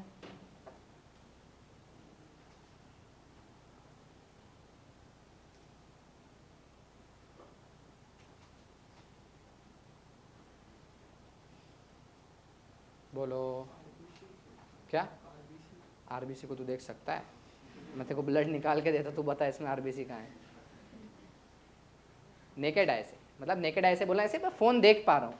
ठीक है, पेन की निब मैं देख पा रहा हूँ, इसको बोलते हैं नेकेड आई से देखना। देख सकते हैं? पक्का?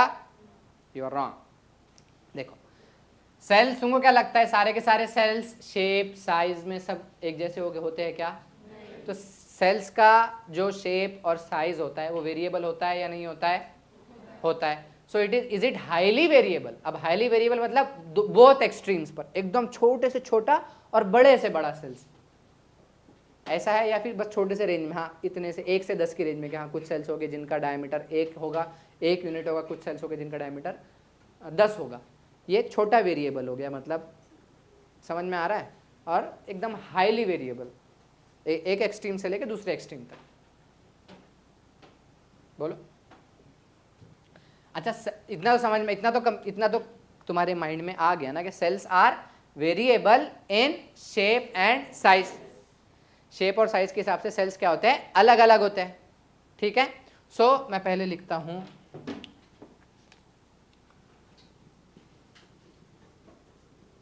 Sales are variable in shape and size. ठीक है, ये स्टेटमेंट सही है, समझ में आया कि सेल्स क्या होते हैं, डिफरेंट डिफरेंट टाइप्स के हो सकते हैं। सो अब हम देखते हैं सबसे स्मॉलेस्ट सेल,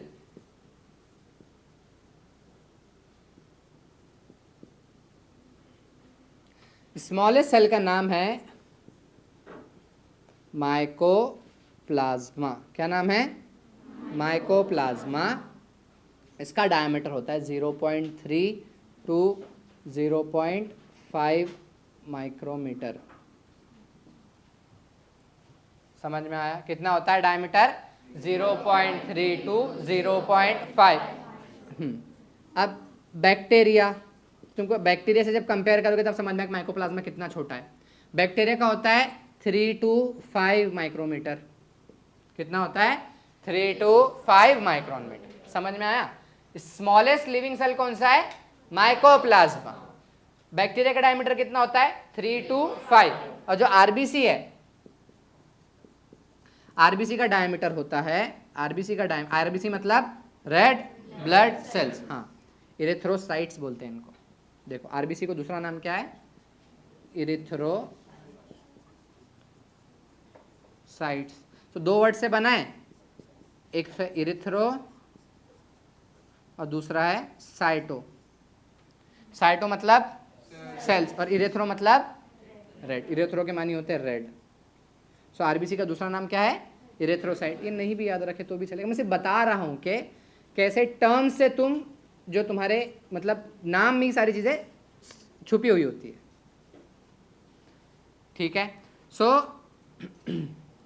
आरबीसी का डायमीटर होता है 7.0 माइक्रोन मीटर।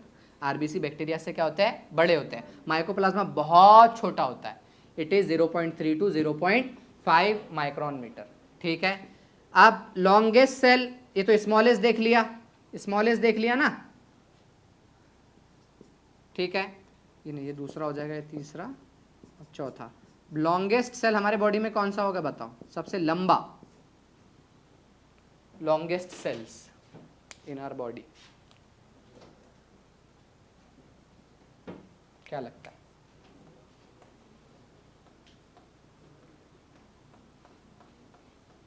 रख दे, अच्छे से बोला,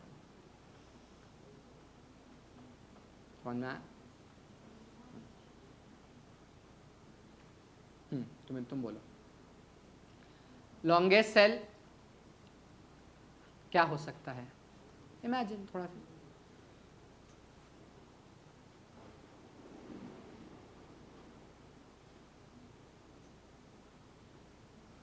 पता है? न्यूरॉन्स। क्या होता है, न्यूरॉन्स। न्यूरॉन्स क्या होते हैं, हमारे बॉडी के लॉन्गेस्ट सेल्स है।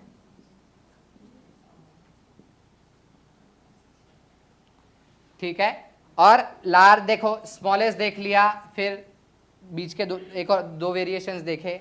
स्मॉलेस्ट 0.3 टू 0.5, ये बहुत ही ज्यादा छोटा होता है।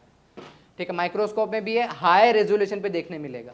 तो एकदम ही एक्सट्रीम पर है हम, एक एक्सट्रीम पे, और इससे ज्यादा इससे और एकदम दूसरी एक्सट्रीम क्या हो जाएंगे, उसको नेकेड आई से देख सके। सो लार्जेस्ट सेल, अब बताओ लार्जेस्ट सेल क्या हो सकता है?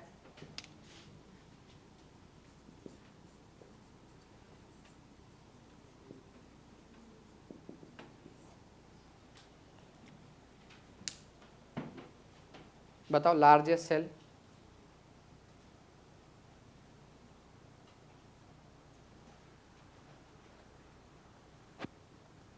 लार्जेस्ट मतलब साइज में बड़ा। ठीक है, अब मैं तुमको हिंट देता हूं, तुमने सबने देखा है, मतलब उसकी का एक वेरिएबल देखा है। लार्जेस्ट तो शायद नहीं देखा होगा, रियल लाइफ में तुम सबने एक नेकेड आई से सेल को देखा है।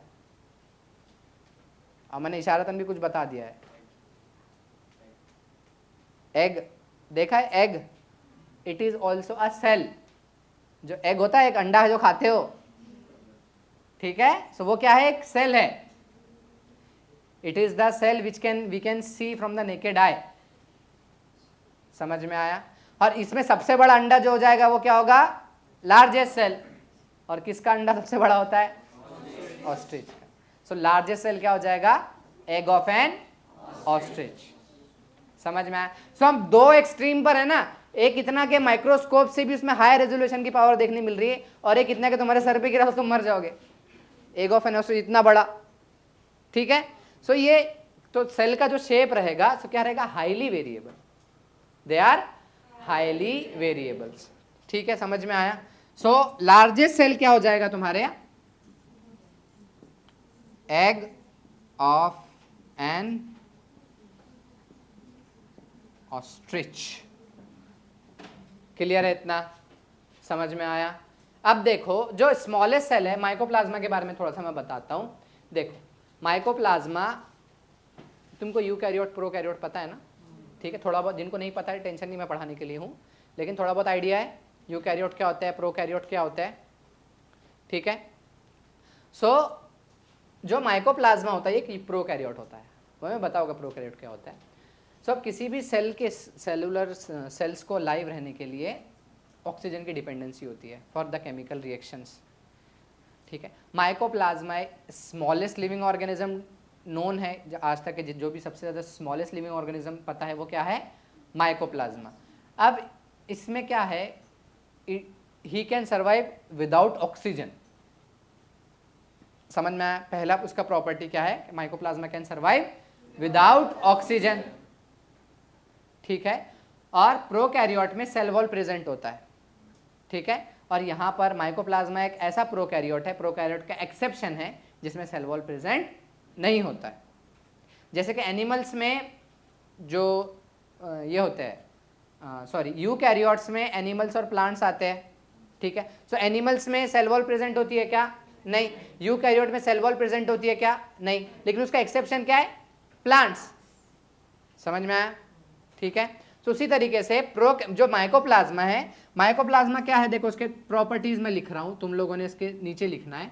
सबसे पहला स्मॉलेस्ट लिविंग ऑर्गेनिज्म है,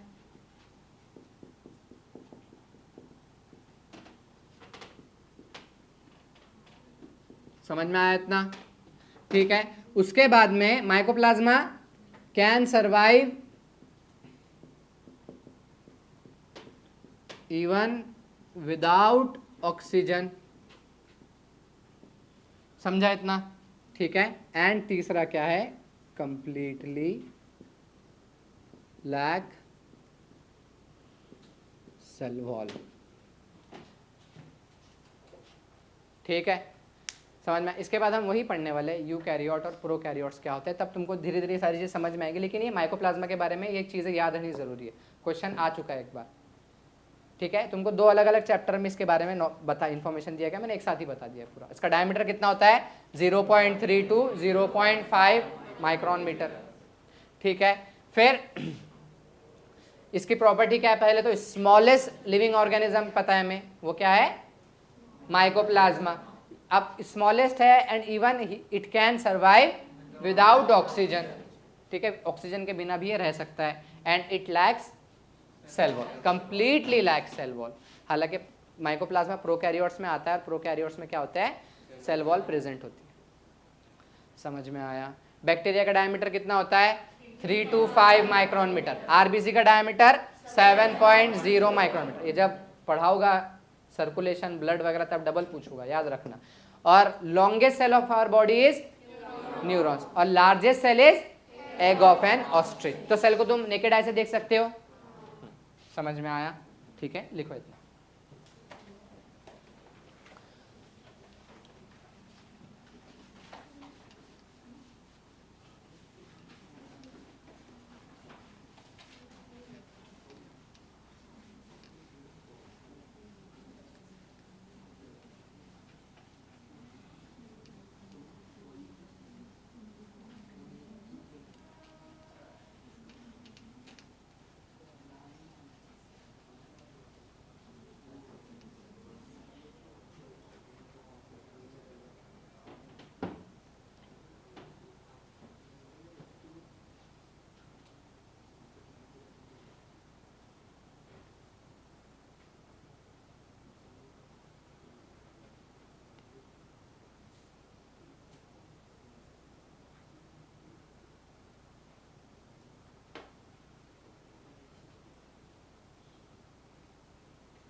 ये एक इंट्रोडक्टरी पार्ट है चैप्टर का, ठीक है, लेकिन इंपॉर्टेंट है। ऐसे नहीं है कि तुम ऐसी मतलब इंट्रोडक्टरी तो छोड़ दो। चैप्टर हमने शुरू किया है cell the unit of life, ठीक है, एनसीईआरटी चैप्टर 3, 3, 6, 7, 8 है, यूनिट 3 चैप्टर नंबर 1, 7 या 8 है, I don't remember, state board में भी है सेम चैप्टर, ठीक है। अभी हम थोड़ा सा आगे देखेंगे यूकैरियोट और प्रोकैरियोट्स क्या होते हैं, और ये तुमको अच्छे से समझ में आना चाहिए क्योंकि सारे का सारा एप्लीकेशन इसी पर रहेगा, यूकैरियोट और प्रोकैरियोट्स पर। समझ में आया, ठीक है। सो यूकैरियोटिक सेल्स, प्रोकैरियोट, एक तुमको शायद सर ने नहीं बताया होगा, मैं बता रहा हूँ, एक सेपरेट बुक बनाओ 300-400 पेज का बड़ा सा एक अच्छा सा रजिस्टर, जिसमें तुम्हारे स्टार्ट से सारे नोट्स बनते आते रहे, ठीक है। बुक ही रेफर करना है, लेकिन मतलब तुम्हारे पास खुद का डेटा भी होना चाहिए। कभी कभी ऐसे रहेगा मैं कुछ तुमको एडिशनल चीज़ें बताऊंगा जो कि बुक में नहीं रहेगी, लेकिन उस पर वो रिलेटेड रहेगा चीज़ों को समझने के लिए। ऐसे बहुत कम होगा, ठीक है। मैं मोस्टली एनसीईआरटी को ही चल के मतलब एनसीईआरटी को ही पढ़ाऊंगा, लेकिन एनसीईआरटी कुछ कंसेप्ट पढ़ाने के लिए कुछ चीज़ें तुमको थोड़ा डिटेल में जाना पड़ता है। समझ में आया। सो बुक और तुम्हारे नोट्स रहने चाहिए, ठीक है। और तुमको पता है जो अभी आज पढ़ाऊंगा उसके नेक्स्ट लेक्चर में मैं इंडिविजुअली पूछूंगा और सबसे एक बार रिवीजन लूँगा, ठीक है। और तुम लोगों को सर ने एक सिंगेज का बुक दिया होगा, ठीक है। तो टॉपिक वाइज उस पर एमसीक्यूज सॉल्व करने हैं तुम लोगों को, ठीक है। एनसीईआरटी परचेज कर, एनसीईआरटी कितनों ने नहीं लिया अभी तक के? ऑलमोस्ट सभी ने नहीं लिया मतलब, ठीक है। एनसीईआरटी बाय करो, समझ में आया। एनसीईआरटी बाय करो कंपलसरी, ठीक है। सबको 11th का बायो का एनसीईआरटी बाय करना ही है। नेक्स्ट लेक्चर में सबके पास होनी चाहिए। हो गया ये सब, ठीक है।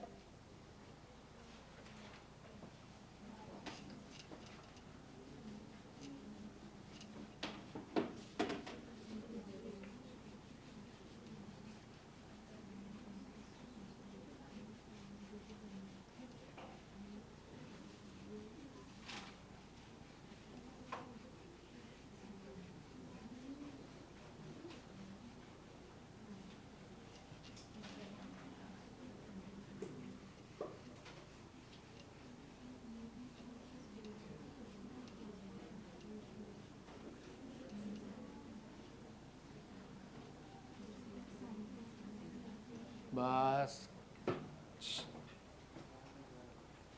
समझ में आया यहाँ तक के? सबको क्लियर है? किसी को कोई डाउट है यहाँ तक के? तुम दोनों को क्या हुआ ऐसे, मैं ज़्यादा बोर कर रहा हूँ? समझ में आया? क्लियर है? ठीक है। इधर इधर, ठीक है। अभी देखो चैप्टर का जो मेन सोल पोर्शन है वो यहाँ से शुरू होगा, यूकैरियोट एंड प्रोकैरियोट्स। तो ये दो चीज़ों पर ही तुम्हारा चैप्टर अभी आगे चल के सारी चीज़ें जाएगा। सो हाँ देखो अगले लेक्चर में सबको यूकैरियोट और प्रोकैरियोट का थोड़ा बहुत एक ओवरव्यू देख कर आना है। अभी हम थोड़ा सा डिस्कस करेंगे जो तुम्हारा प्रीवियस नॉलेज है उसके बेसिस पर, ठीक है। तो सेल के दो टाइप होते हैं, एक होता है यूकैरियोट और दूसरा होता है प्रोकैरियोट, ठीक है। अभी देखो अभी एक और चीज़ आ गई, जहाँ हमने लिखा है टर्म्स में, वहाँ पे लिखना है कैरियन। क्या लिखना है? कैरियन। कैरियन का मतलब क्या होता है? न्यूक्लियस। गुड।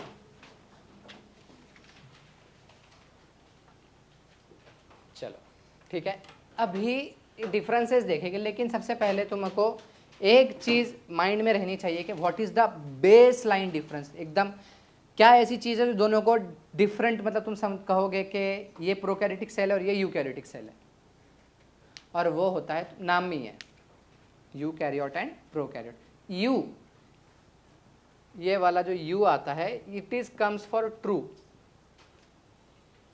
ठीक है। और प्रो, प्रो मोस्टली प्रिमिटिव या फिर इनएक्टिव,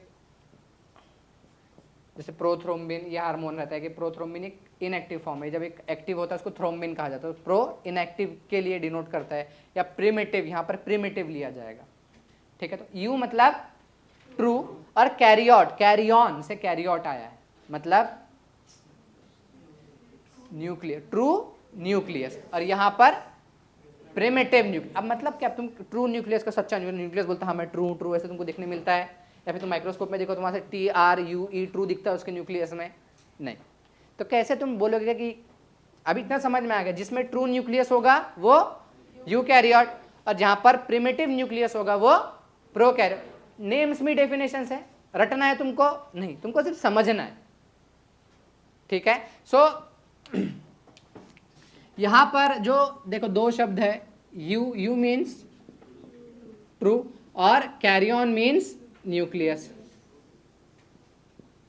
कैरियन मीन्स न्यूक्लियस, ठीक है। यहां पर प्रो मीन्स प्रिमिटिव, यहां पर वही मतलब लिया जाएगा अभी फिलहाल, इनएक्टिव के लिए भी यूज किया जाता है सफिक्स प्रीफिक्स, और कैरियन मीन्स न्यूक्लियस,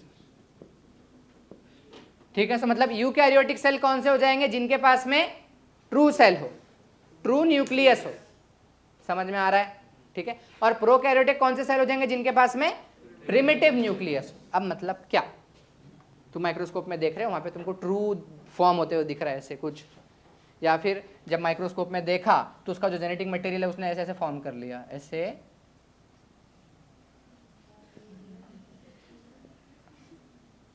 ऐसे ट्रू दिख रहा है, तो हाँ ये क्या हो गया, ये यूकैरियोट हो गया। और अगर यहां पर ऐसे ऐसे प्रो के फॉर्म में तो प्रोकैरियोट हो गया, ऐसे देखने मिलता है नहीं। या फिर तुम माइक्रो सेल के पास ऐसा कहां ले आओ, तुमको यूकैरियोट सुनाई देता है नहीं, ठीक है। तो क्या, कैसे डिफरेंस, क्या होता है ट्रू न्यूक्लियस और क्या होता है प्रिमिटिव न्यूक्लियस, सोचो, समझ में आ रहा है ना, ठीक है, रटना नहीं है, बोलो।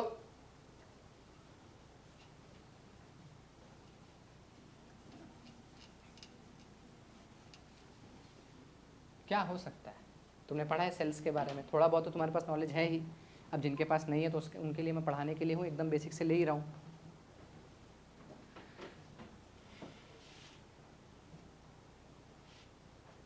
कुछ बोलना भी होता है, सिर्फ देखना नहीं होता है।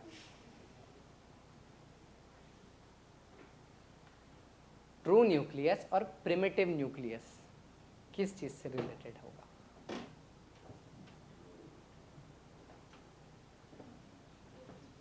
हाँ पढ़ा है ना तुम लोगों ने, थोड़ा बहुत तो 9th में था ये, तो मतलब मेरे को भी पता है, मैं भी 9th पढ़ा हूँ, ऐसे डायरेक्ट उठते साथ ऐसे मैं डायरेक्ट डॉक्टर नहीं बना, मैं भी 8, 9, 10th, फर्स्ट सेकेंड थर्ड ये सब पास होते भी आज यहाँ तक पहुँचाओ।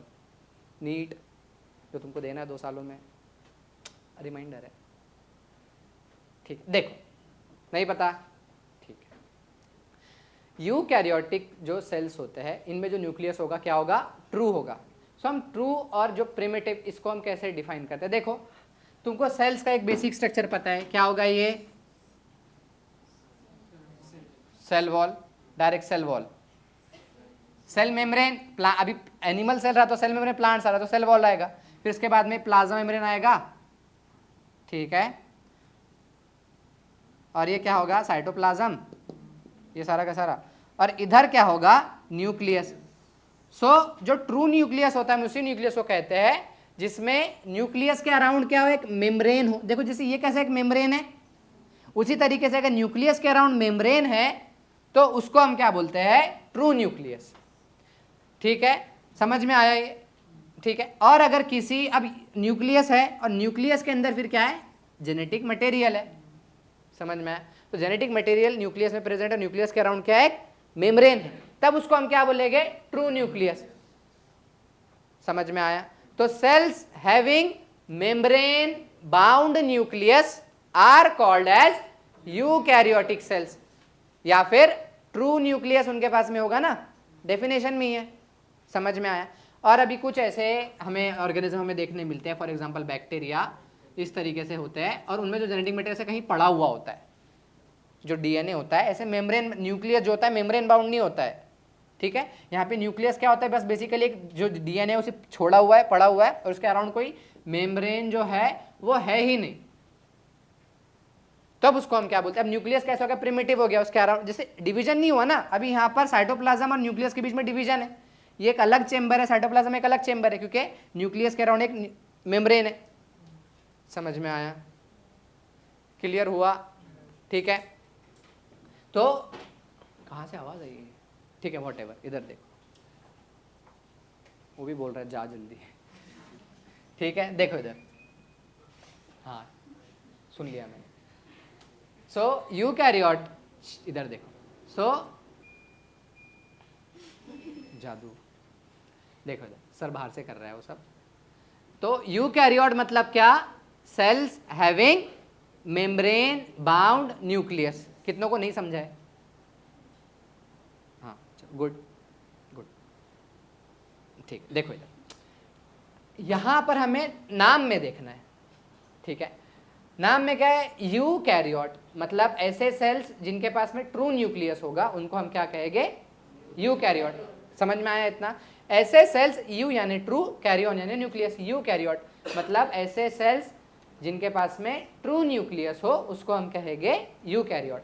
और ट्रू न्यूक्लियस मतलब क्या, अगर न्यूक्लियस के अराउंड मेम्ब्रेन है, समझ में आया, न्यूक्लियस के अराउंड मेम्ब्रेन है, तब उसको हम कहते हैं ट्रू न्यूक्लियस। और अगर न्यूक्लियस के अराउंड मेम्ब्रेन नहीं है, बस कहीं पड़ा हुआ है, जो अब जेनेटिक मटेरियल कहीं पड़ा हुआ है, इसके अराउंड कोई मेम्ब्रेन नहीं है, उसको हम बोलते हैं प्रिमिटिव न्यूक्लियस। समझ में आया। सो अल्टीमेटली ट्रू न्यूक्लियस कौन सा हो जाएगा, जिसके अराउंड मेम्ब्रेन है। सो अल्टीमेटली यूकैरियोट क्या हो जाएंगे, ऐसे सेल्स जिनके न्यूक्लियस पर क्या है, मेम्ब्रेन। समझा, समझा।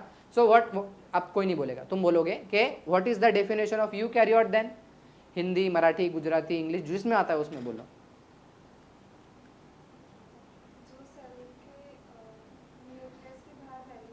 हाँ, यूकैरियोट कहेंगे, करेक्ट है। हंसना नहीं, बोलना है, बोलो बोलो। मराठी आती है, हाँ तो मराठी में बोलना, येते मला मराठी पण येते।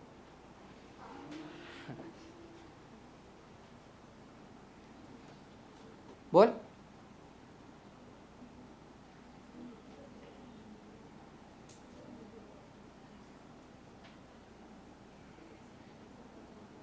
Late him take his time, बोलो आराम से बोलो, कोई इसमें यो नहीं है।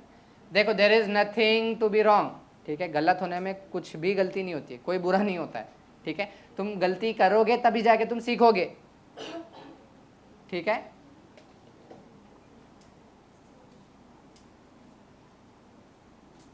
अरे बोलना, मैं उधर आऊं, मेरे कान में बोलेगा, तू ये तो बोल ही सकता है, ये थोड़ी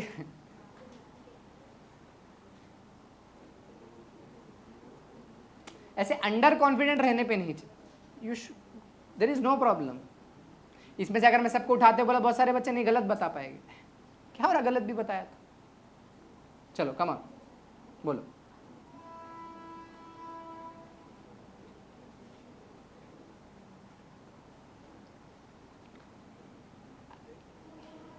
उस पर कुछ लिखा हुआ भी नहीं है।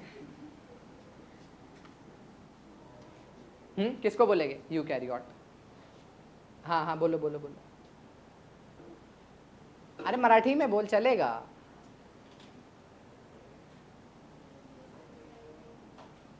अच्छा बाजू वाले को बोल, त्याला सांग।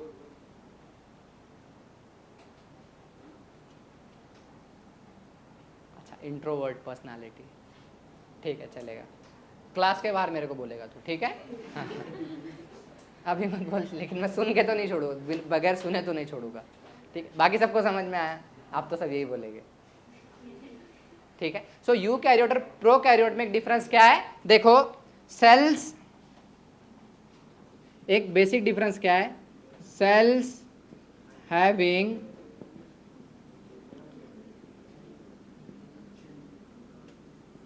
Membrane bound nucleus is called as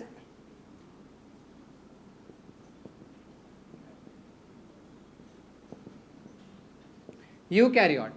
समझ में आया? अब मेम्ब्रेन बाउंड न्यूक्लियस को हम क्या बोलते हैं? True nucleus. So true nucleus eukaryote, तुम आइदर वेज में अप्रोच कर सकते हो, ठीक है। और यहां पर क्या आएगा? सेल्स हैविंग नॉन, ठीक है, जा रहा हूं, ऐसे पटकने की जरूरत नहीं है। Non membrane bound nucleus